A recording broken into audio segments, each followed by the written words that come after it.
Howdy everyone, Pocho here with an Age of Magic video, and in today's video we're doing some early medallion testing for the Fatarishi. The big question is, how do you want to build their medallions? I'll tell you how I've built them on the screen. Keep in mind these fights are completely maxed out, but if you're going to go for medallion stats, this is how they're going to perform in the end if you choose to build them, so just keep that in mind.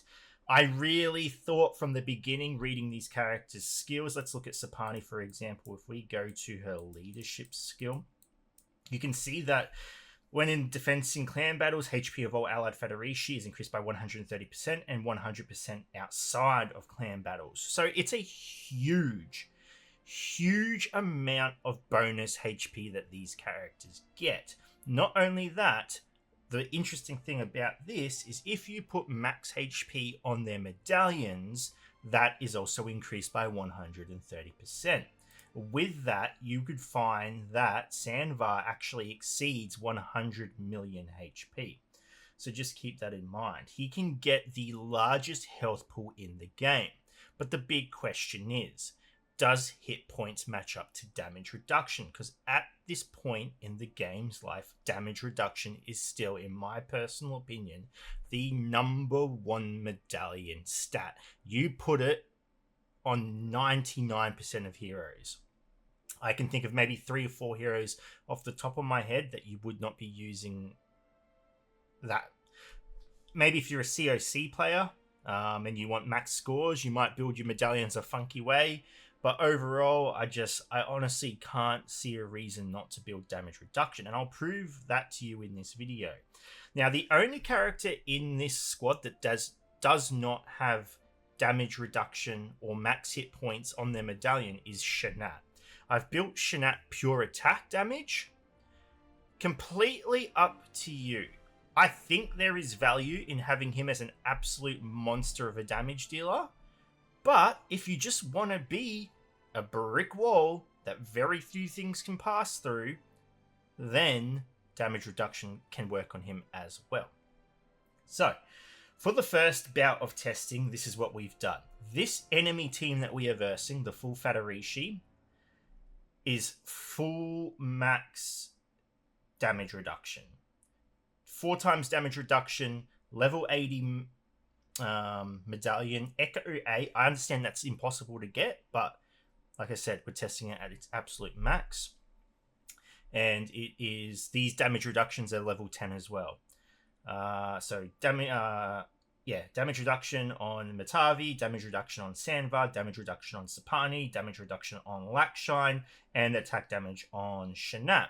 For Virishan, I would also recommend damage reduction. I just would.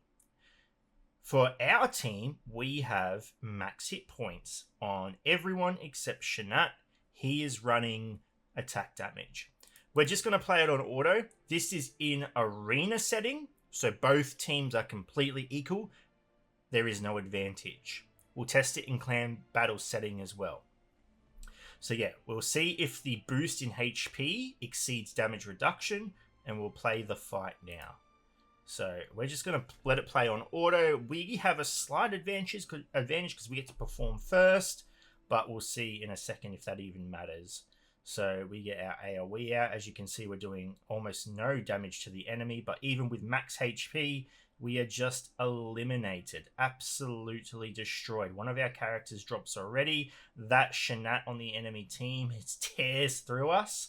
And yeah, our Matavi, our Shanat are in critical HP. They nearly die. They're saved. They get a bit of healing out. That's fine. But once that enemy Shanat gets another turn, I have a feeling, yep, there he goes. He takes out 2 more characters.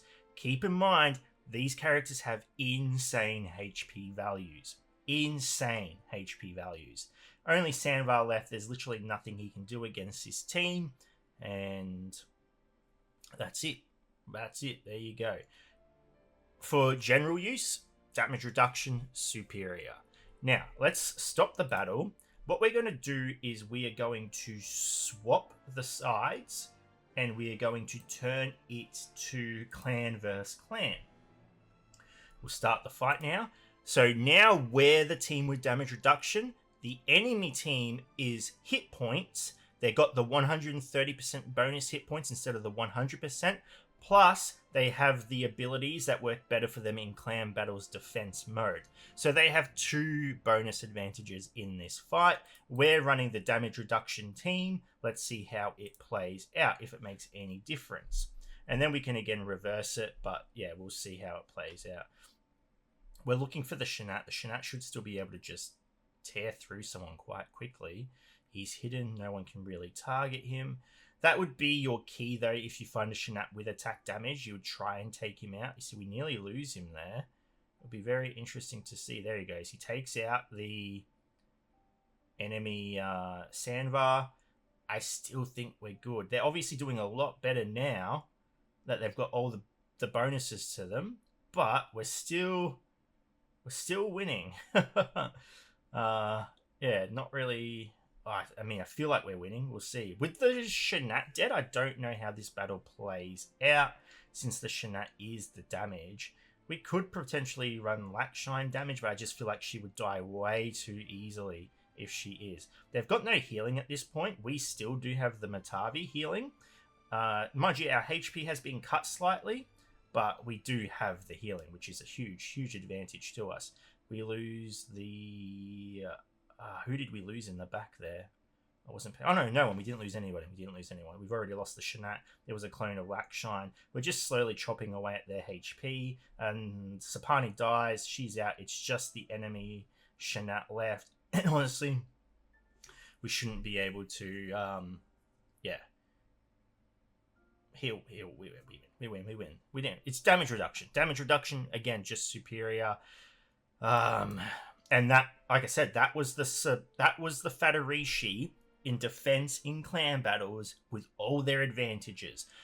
Remember, they are stronger in defense. Some of their abilities have extra things that happen when they're being used in defense mode in clan battles. So I have a feeling if we built the Shanat as full damage reduction, he would be alive as well.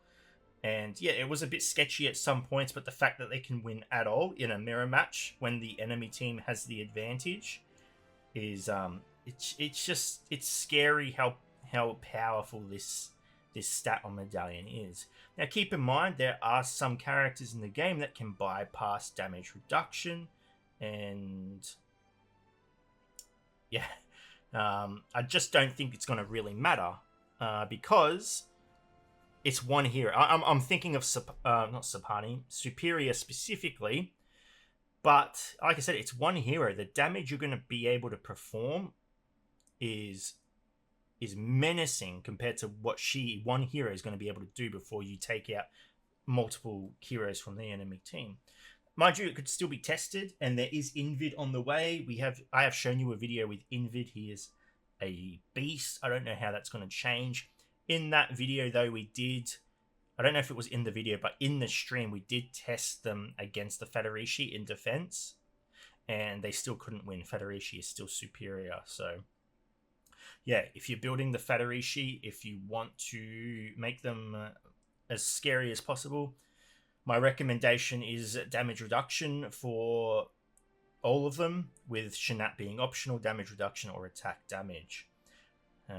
And there you go. There is the testing for the medallions. If there's anything specific you want to see, if you think maybe damage reduction isn't going to serve them best, by all means, leave a comment, shoot me a message. Happy to test it. If I remember on Friday, I'll stop by the stream, personally request it, and you can see it firsthand how it plays out. But yeah, I don't know how to combat this. If I had to give any suggestions to play COT, it would be add heroes that can bypass damage reduction. I would love to see it.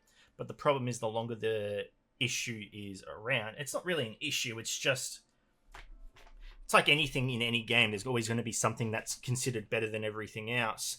But if you start releasing counters to this, then every person that's built their characters for this particular advantage is going to lose that, and it's going to be a bit of a hassle. It would be really nice to see if what I would like to see, and honestly I don't see the disadvantage for this for Playcot, is if Medallions had 2 pages where you could build 2 different versions of a medallion. and you could swap between them if you wanted to. So you could build a hit point medallion, you could build a damage medallion, you could build a damage reduction medallion, you could build whatever medallion you want. That way, if for some reason one medallion was deemed inefficient because of something that was released or a specific game mode or a character with a specific ability, you could then alter your hero and you wouldn't feel it as much of a disadvantage in the fight as you would if you only had the one option, because it's quite costly. It is very costly. Medallion maxing, I think, is currently the most expensive thing in the game. Resource wise, they're very difficult to max out. So yeah. Anyway, ladies and gentlemen, thank you so much for watching. If you have any questions, feel free to leave a comment below. I will answer it to the best of my ability. And wherever you're on the world, until next time, please take care of yourself.